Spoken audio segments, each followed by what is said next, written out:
Are you serious? Are you serious? Has Russia and America war on the seas? Has it begun? And is it prophesied in the Bible? Go to Daniel chapter 11, and we're going to look at verses 41 through 45, especially we're going to look at 44. Hurry. And let me give you some current world events that I have right here. I've got breaking news from both America and Russia, and I've got a fresh cup of coffee from Oregon. So this should be a good video. Let's just say that. This is the situation. Now, hang on a second. The United States of America. I want to thank Nick of New York for this report.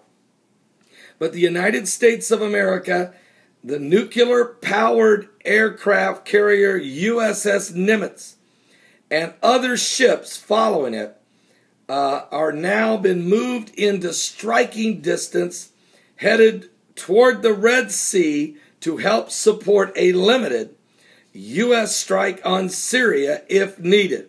Defense officials are telling Reuters news agencies yesterday, September the 1st, 2013. The officials emphasized that the Nimitz carrier strike group, which includes 4 destroyers and a cruiser, has no specific orders to move to the eastern Mediterranean at this point, but is moving west in the Arabian Sea so it can do so if asked. But believe me, it's still in striking distance even there. And it's guarding the back door of any other warships that might want to sneak into the area, including Russian ships or even Iranian ships. Hang on. And then if it was not immediately clear when the ships would enter the Red Sea, I have reports this morning, though, already sent to me privately that it's already in the Red Sea, but I can't tell you how I got that. Now, it's about leveraging the assets to have them in place should the capabilities of the carrier group and the presence be needed. Now, the United States Navy has doubled its presence in eastern Mediterranean over the past week. I said doubled its presence in the last week, effectively adding 2 destroyers to the 3 that generally patrol the region. That's 5 destroyers carrying a combined load of 200 Tomahawk missiles. What? You know how much damage that would do? Are you seriously understanding me? 200 Tomahawk cruise missiles with precise ability to go through the front door of Assad's palace if it wants to.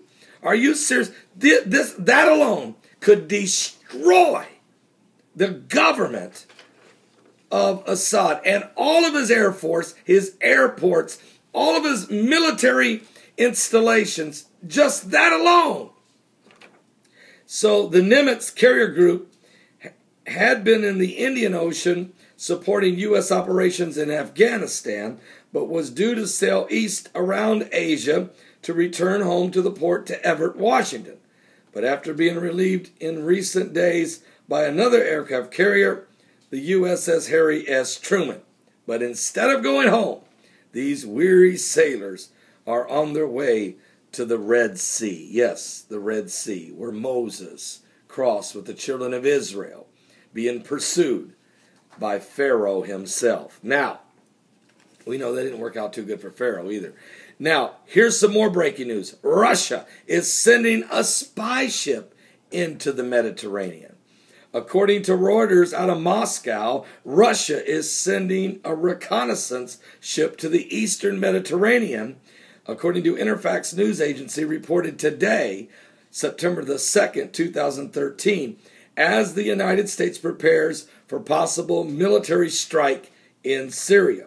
U.S. President Barack Obama has said that he will seek congressional authorization for a punitive action against Syrian's President Bashar al-Assad after what Washington said was a sarin gas attack that killed over 1,419 people. Russia is a staunch backer of Assad in his war with the rebels trying to topple him.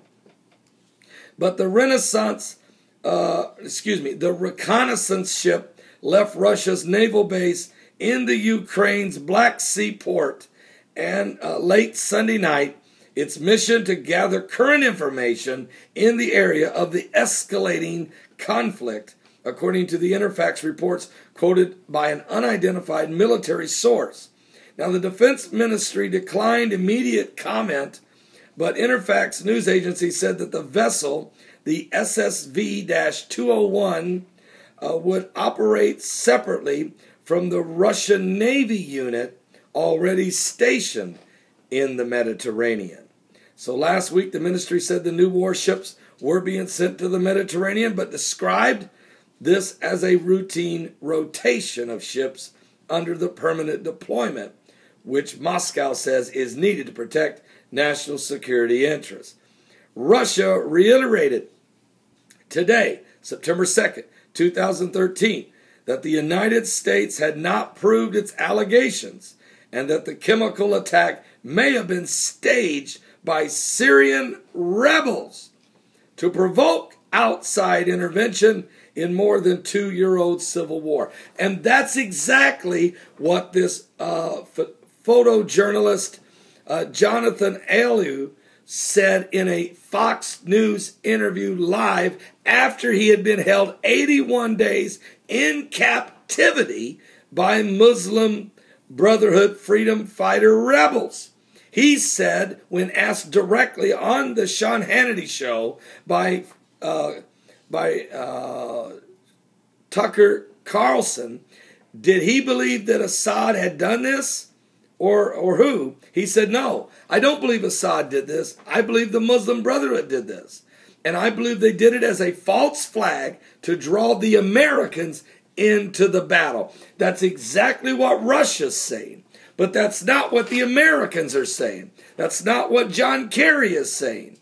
And Obama looks perplexed and has backed off, especially once the United Kingdom backed off and left for the first time in 200 years, voted against the leader of their nation when the king or parliamentary prime minister said he wants to go to war. The parliament has always agreed with the king, with the leader of Britain, but not this time.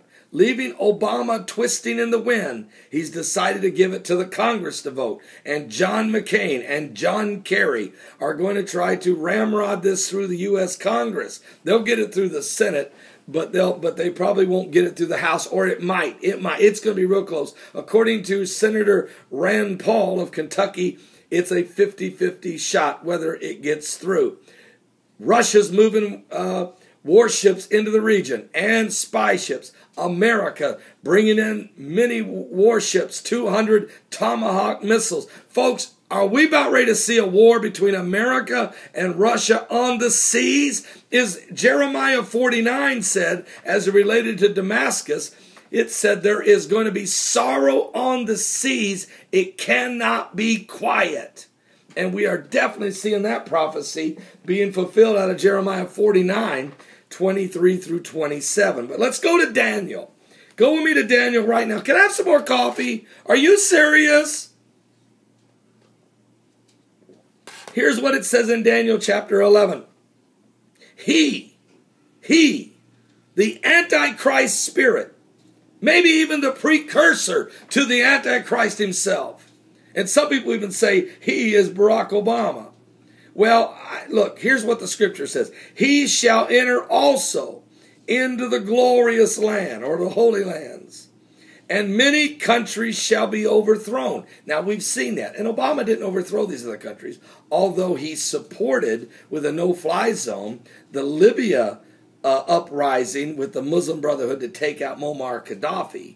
And he has sent tons of supplies to Mohammed Morsi, and was publicly said that Ben Ali needed to go away so the Muslim Brotherhood could take over Tunisia. He publicly said Hosni Mubarak had to go away so that the Muslim Brotherhood and Mohammed Morsi could take over Egypt. He helped with a no-fly zone to get rid of Muammar Gaddafi so the Muslim Brotherhood could take over Libya. he commanded that Saleh go away so that the Muslim Brotherhood could take over Yemen. Matter of fact, he even brought him to the US of A, to a hospital, and he has publicly said to many times that Assad must go, and he's funding the Muslim Brotherhood in Syria. Now that is absolutely a fact. That's not a theory. That's a fact. Now get this. He shall enter also into the glorious land, and many countries shall be overthrown. And I just named them for you. But these shall escape out of his hand, even Edom and Moab and the chief children of Ammon. And of course the children of Ammon are Jordan. He shall stretch forth his hand also upon the countries, and the land of Egypt shall not escape. And we know that's true, and that's prophesied that way in Isaiah 19. But then, wait a minute. But he shall give power over the treasuries of gold and silver. We know NATO confiscated the gold and the silver from both Egypt and Libya during the fall of Hosni Mubarak and Muammar Gaddafi. And over all the precious things of Egypt. We know that's true. And the Libyans. We know that's true. And the Ethiopians shall be at his steps.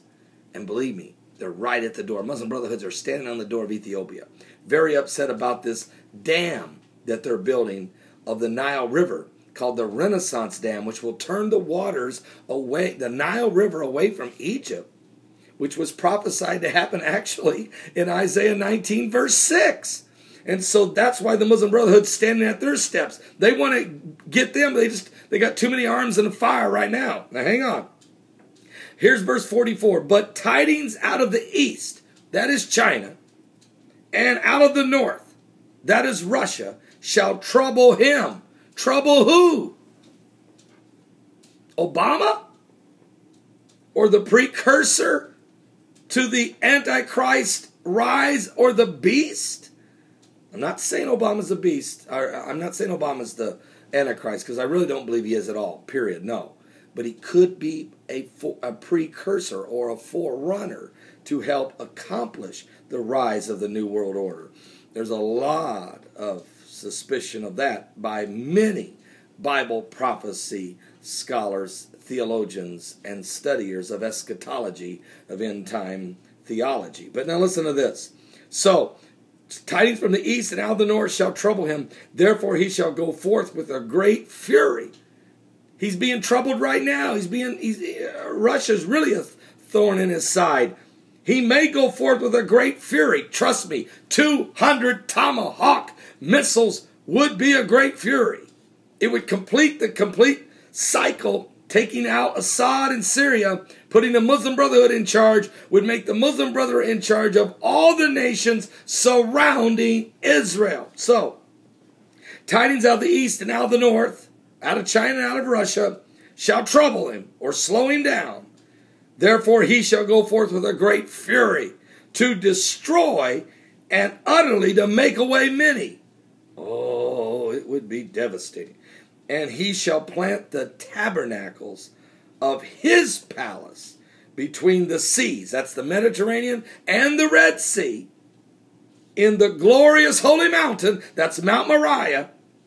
Yet he shall come to his end, and none shall help him. The reason he comes to his end is the very next verse, which is Daniel 12, verse 1.